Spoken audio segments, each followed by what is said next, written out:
খ্রিস্টানদের পবিত্র ধর্মীয় উৎসব ইস্টার সানডে উপলক্ষে কার্যকর হওয়া যুদ্ধবিরতি লঙ্ঘনের জন্য পরস্পরকে দায়ী করছে রাশিয়া ও ইউক্রেন। কিয়েভের অভিযোগ ৩২ ঘণ্টার যুদ্ধবিরতির ঘোষণা দেওয়ার পর গোলাবর্ষণ ও ড্রোন হামলা সহ ৪৬৯ বার যুদ্ধবিরতির শর্ত লঙ্ঘন করেছে মস্কো। ইস্টার সানডে দিনেও সীমান্তবর্তী একাধিক এলাকায় পাল্টাপাল্টি হামলায় বেশ কয়েকজন আহত হয়েছে। রাশিয়ার মস্কোতে ক্রাইস্ট দ্য সেভিয়ার ক্যাথিড্রালে ইস্টার সানডের জমকালো আয়োজন। যিশুর পুনরুত্থান দিবসের স্মরণে এই প্রার্থনা সভা। রাশিয়ার খ্রিস্টানরা পালন করেন অর্থোডক্স ইস্টার। এটি রাশিয়ার সবচেয়ে গুরুত্বপূর্ণ ধর্মীয় উৎসব। বিশপ প্যাট্রিয়ার্ক কিরিলের নেতৃত্বে এই প্রার্থনায় যোগ দেন প্রেসিডেন্ট ভ্লাদিমির পুতিনও। এই উপলক্ষে ইউক্রেনে হামলা বন্ধের ঘোষণা দিয়েছিলেন পুতিন। গত বছরও এই সময় কার্যকর হয় ৩০ ঘণ্টার যুদ্ধবিরতি। এবার ঘোষণা করা হয় ৩২ ঘণ্টা, যার সময়সীমা ছিল শনিবার বিকাল ৪টা পর্যন্ত।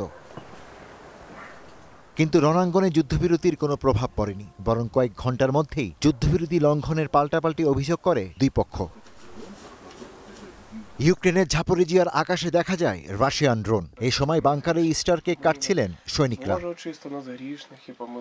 ইউক্রেনের অভিযোগ, রুশ বাহিনী হামলা, গোলাবর্ষণ ও ড্রোন হামলা সহ ৪৬৯ বার যুদ্ধবিরতির শর্ত ভেঙেছে। এর মধ্যে ড্রোন হামলা হয়েছে ২৭৫ বার। তবে প্রেসিডেন্ট ভলোদিমির জেলেনস্কিও প্রতিশ্রুতি দিয়েছেন ইউক্রেন যুদ্ধবিরতি মেনে চলবে। ভঙ্গুর হলেও যুদ্ধবিরতি ধরে রাখাটাই সঠিক হবে। রাশিয়ার কাছে আমরা এই প্রস্তাব পাঠিয়েছি। মস্কো যদি আবারও শান্তির পরিবর্তে যুদ্ধ বেছে নেয়, তবে বিশ্বের কাছে তাদের মনোভাব আরও প্রকাশিত হবে। বিশেষ করে যুক্তরাষ্ট্র স্পষ্ট দেখতে পাবে আসলে কোন দেশ কি চাইছে।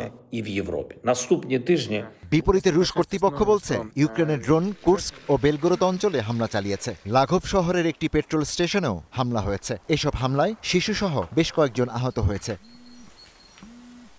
সাম্প্রতিক সময় ইউক্রেন বেশ কবারই যুদ্ধবিরতির প্রস্তাব দিয়েছে, কিন্তু রাশিয়া তা প্রত্যাখ্যান করে জানিয়েছে তারা যুদ্ধের চূড়ান্ত নিষ্পত্তি নিয়েই আগ্রহী। Ishtiaq Hossain, star news.